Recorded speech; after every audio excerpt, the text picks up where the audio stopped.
بار بار کے مطالبے کے بعد انہوں نے کہا صحیح ابن خزیمہ میں ہے. اتنی ساری کتابیں چھوڑ کر صحیح ابن خزیمہ میں پہنچے. کیا بخاری کی حدیث عمل کرنے کے لائق نہیں تھی؟ مسلم کی حدیث پر نہیں عمل کر سکتے تھے؟ ترمذی، ابو داؤد، نسائی، ابن ماجہ کی حدیث پر نہیں عمل کر سکتے تھے؟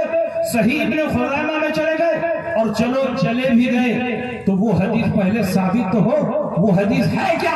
انہوں نے کہا وائل ابن حجر نے کہا تمہارے لیے سنت یہ ہے کہ تم سینے پر ہاتھ باندھو. میں نے کہا کن سے کہا تمہارے لیے سنت یہ ہے؟ عورتوں سے کہا تمہارے لیے سنت یہ ہے کہ تم سینے پر ہاتھ باندھو. کیا تم عورت ہو کہ سینے پر ہاتھ باندھو گے؟ عورتوں کے سینے پر کوئی چیز ہے جس کو چھپانے کے لیے یہاں ہاتھ باندھنے کا حکم دیا گیا ہے. رسول پاک سید عالم صلی اللہ علیہ وسلم یہ پسند فرماتے ہیں کہ عورت اگر ایک طرف اللہ کی عبادت کر رہی ہے تو دوسری طرف اس کی پردہ پوشی بھی ہونی چاہیے. عورت کو پردہ پوشی کی وجہ سے حکم دیا گیا کہ تم سینے پر ہاتھ باندھو فإنه أسترُهُنَّ، کیونکہ اس میں تمہاری پردہ پوشی زیادہ ہے. عورت جب نماز پڑھے تو اللہ کی عبادت بھی کرے، پردہ پوشی بھی کرے. جب سینے پر ہاتھ باندھے گی تو پردہ پوشی بھی ہوتی رہے گی، عبادت بھی ہوتی رہے گی. تمہارے سینے پر کیا ہے جس کو چھپانے کے لیے تم یہاں ہاتھ رکھے ہوئے ہو؟ تم کیا اس حدیث پر عمل کر رہے ہو؟ یہ حدیث عورتوں کی ہے،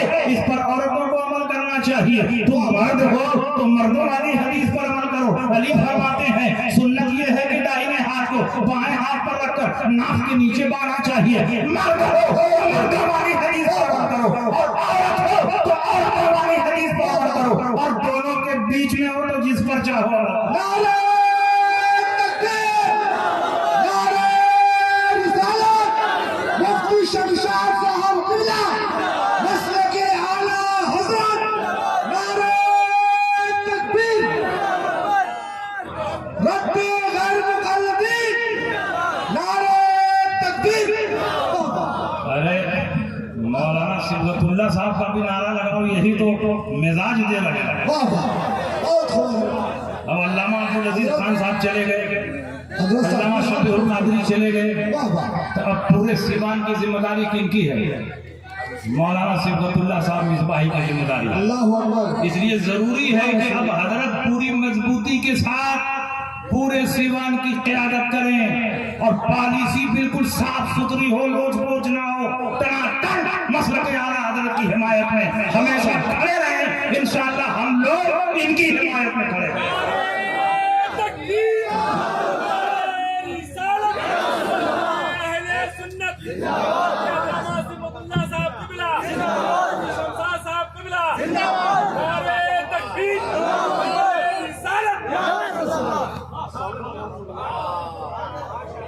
دیکھیے آج کے دور میں فتنے بہت بڑھ رہے ہیں. ان سارے فتنوں کا منہ توڑ جواب مسلک اعلیٰ حضرت ہے. صلح کلیت بڑی تیزی کے ساتھ بڑھ رہی ہے. ایسے لوگوں کی تعداد کم نہیں ہے جو کہتے ہیں کسی کو برا بلا نہ کہو، وہ اپنی مسجد میں ہم اپنی مسجد میں، ان کا ایمان ان کے ساتھ، ہمارا ایمان ہمارے ساتھ، ان کا عمل ان کے ساتھ، ہمارا عمل ہمارے ساتھ. ایسے لوگ بہت پیدا ہو چکے ہیں جو صلح کلیت کو بڑھاوا دے رہے ہیں. کسی کلمہ گو کو کافر نہ کہو، کسی کلمہ گو کو برا بھلا نہ کہو، کسی کلمہ گو پر اعتراض نہ کرو. جلسوں میں کسی کے خلاف تقریر نہیں ہونی چاہیے، سارے کلمہ گو کو ملا کر چلنا چاہیے. میں آپ سے پوچھنا چاہتا ہوں اگر ہر کلمہ گو حق پر ہوتا، ہر کلمہ گو مسلمان ہوتا، تو نبی اکرم صلی اللہ علیہ وسلم کے وصال کے بعد صدیق اکبر خلیفہ ہوئے، اور جیسے ہی خلیفہ ہوئے کچھ لوگوں نے زکوٰۃ کی فرضیت کا انکار کر دیا اور کہا ہم نماز پڑھیں گے، روزہ رکھیں گے، لیکن زکوٰۃ نہیں دیں گے. زکوٰۃ کی فرضیت کے منکر ہو گئے. حضرت صدیق اکبر نے فرمایا جو زکوٰۃ کی فرضیت کا منکر ہو گیا میں اس سے جہاد کروں گا. اگر نبی کے زمانے میں بکری کا ایک بچہ بھی دیتے تھے تو جب تک وہ ادا نہیں کر لیں گے میں ان سے جہاد کروں گا. حضرت عمر نے کہا